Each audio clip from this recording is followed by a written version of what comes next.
How many books behind is your reading journal right now? It's okay, I'm not here to judge you. In fact, I'm here to help you get caught up. Hi, I'm Erin, internet stationery person and avid keeper of a reading journal, but I've definitely been through some phases where it's been easier or harder to stay on top of it. So today I'm going to equip you with 3 different approaches you can take to get caught up on your reading journal soon, as well as some ways that you can future-proof your reading journal so that you don't fall into this trap again. Also, it's probably worth mentioning I'm attacking this topic from the perspective of getting caught up on a reading journal, mostly because I've had lots of people say to me recently, oh my god, I'm so behind on my reading journal, and I thought clearly there's a common issue here that I can maybe help with. But the 3 approaches I'm about to tell you could actually apply to any kind of journal, so please just keep that in the back of your mind in case there's another style of journal that you're feeling really overwhelmed with, because these will apply to that too. Let's be so for real, keeping a reading journal is probably not your #1 priority in your life, and that's okay and normal. It probably shouldn't be. So of course this is probably going to be one of the first things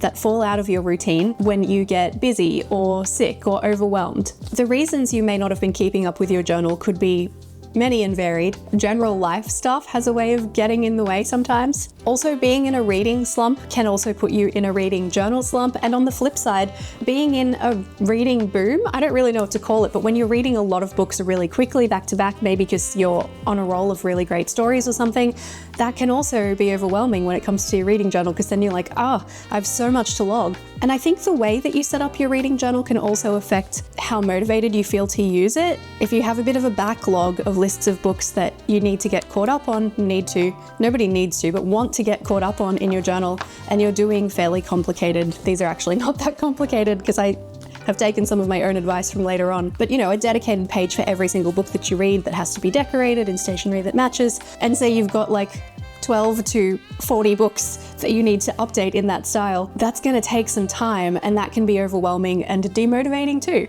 I want to make it really clear that falling behind is not failure. This is a fun hobby that we can pick back up anytime we want to, so taking a break from it or putting it on pause for a little while is not failing, it's just making a choice, and that's okay. Sometimes we can lose motivation too because we feel like our journals aren't pretty enough, they aren't as perfect as the ones you see on Instagram. Maybe you think your handwriting's too messy, or you don't have the right stationery for the books that you want to read. But journals are allowed to be messy. I know it's really hard to let go of perfection, it's something that a lot of us struggle with, but if you can just let your reading journal be a little bit messy, I promise you it's going to be so much more fun to set up. You can kind of get into that flow state in the moment, and in 10-15 years time, when you have a completed reading journal to look back over and you can see all your thoughts on these books and what a great time you had setting it up, that's going to be so much more important than not liking a page right now in this moment because it feels a bit too messy. I have managed to achieve a state of absolute not caring when it comes to mistakes in my journals. Like, there are ways that you can fix them and work around things, and if it's something that affects the function of the journal, then yeah, you might have to put a bit of effort in to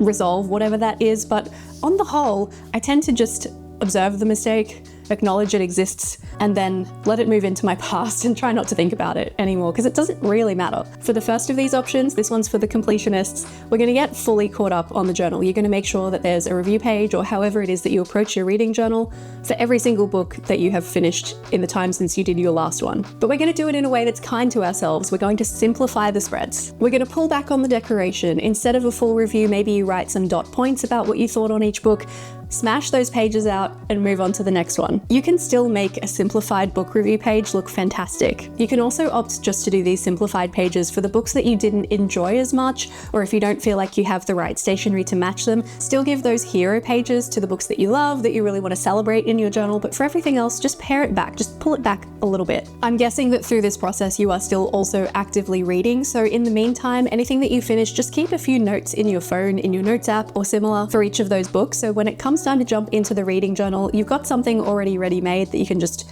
kind of dump onto those pages. I feel like that's probably the most reasonable approach if you don't have too many books to get caught up on, but if you have a lot, if you have months and months worth and you're into the overwhelm phase of being like, Erin, I can't do a page for every single one of these books, this next one's for you. For option 2, we're going to summarize. Rather than a dedicated page for every single book, we're going to have a condensed kind of list. I'm talking here more than 1 book review to a page. You could probably even fit 4 reviews of like a couple of paragraphs if you're using a larger journal like a B5 or a square journal. If you usually like to set your reading journal up with kind of monthly installments like I do, Let me find you an example here. This is March, so I'll have like my reading stats page, and then I'll have over the page my March reads and my progress calendar. You could still do these things for the books and just do smaller versions of the reviews instead of a dedicated page to a book. I will actually sometimes do this if I didn't enjoy a book as much, or if I just don't have the right stationery for it. I find that a full page is too much in a more simplified version for me, so I will do 2 to a page, but you could condense this down further and do 4.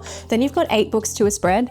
That's so much more approachable. Divide them by month if you want to, still have your stats pages if you want to, but just make those book reviews a little bit easier to stomach. If the idea of the monthly pages doesn't appeal to you, or if you don't feel like you read quickly enough to have enough books on a monthly page, you can approach it seasonally instead. So for instance, here's everything I read in winter. Whether it's book covers, it's just a list, maybe even just a line or 2 about each book as far as what you remember, because we could be going back some time here and it's also okay. Please don't beat yourself up if you don't remember everything about every book that you read like 6 months ago. We're just gonna summarize things to really take the pressure off ourselves. Here's a little example page in an A5 of some very short book reviews. This could be how you approach your seasonal or your monthly, or just all of them in a big list. It could look something like this. See how it's still like really fun? You can still decorate it if you want to, but it is way simpler than holding yourself to a standard that we really set for ourselves. Nobody's saying like, now that you do your reading journal this way, you have to do it this way forever, or bad things will happen.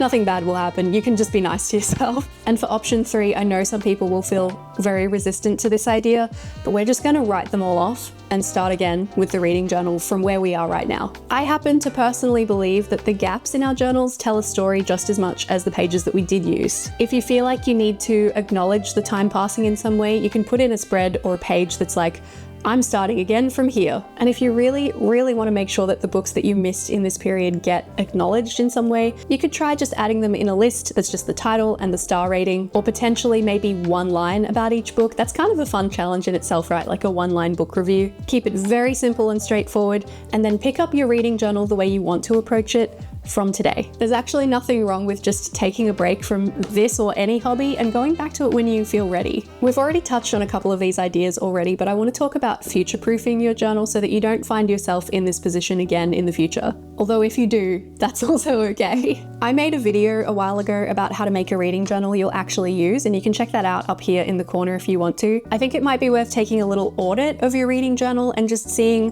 what's really important to you now versus when you started doing it. Is there anything that you can cut? Is there anything that's not as enjoyable as it used to be that you can simplify and pull back? I am such a big proponent of the only doing beautiful spreads for the books that you love, and anything that you're kind of lukewarm on, just giving it like a basic page. Especially if you're someone who reads a lot, I think that can really take a lot of pressure off your system. Maybe you set a rule for yourself if you're a decorative journal keeper like me, where you're like, I can't use more than 3 things on a spread: a washi tape, a sticker, and a pen. Or if you want to have a fancier title, you can be like 2 pens and a tape, and that's it. That's all you get, because then you can't fall into the trap of spending 3 hours on a single page, you know? Which, if you have time to do that and you have a good time doing it, I don't want to tell you not to. That's absolutely a valid way to spend your time. But if you're trying to streamline the process, maybe isn't the most efficient way to approach things. And when you're working on your journal, even if you're someone who shares it on the internet like me, I just want you to remember that this is a hobby and it's supposed to be fun, and it's not a performance piece, so it doesn't have to measure up to anyone's standards but your own. So just to sum all of that up for you,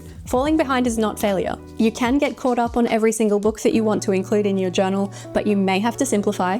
It's okay to summarize instead if that feels too overwhelming. And if even that is too much, you can just write it all off and start again from where you are right now. And if you're open to it, simplifying and streamlining your journal setup process is going to help prevent you from falling behind again in the future. As ever, I always want to hear your suggestions for staying on top of a reading journal too. So if you have some, please pop them in the comments down below. And if you're currently behind on your own reading journal and one of these approaches feels like maybe a good fit to you, please let me know which one you think you might be implementing. And you can also just share how many books behind you are too, if you would like to share some battle scars with some fellow reading journal friends. I'll pop a link up here in the corner to that video I mentioned about how to start a reading journal you'll actually use. Even if you've been keeping one for a while, I think it could be useful to you. And down here underneath that is a link to a playlist of all of my own reading journal videos, just in case you want to see how I approach it at the moment.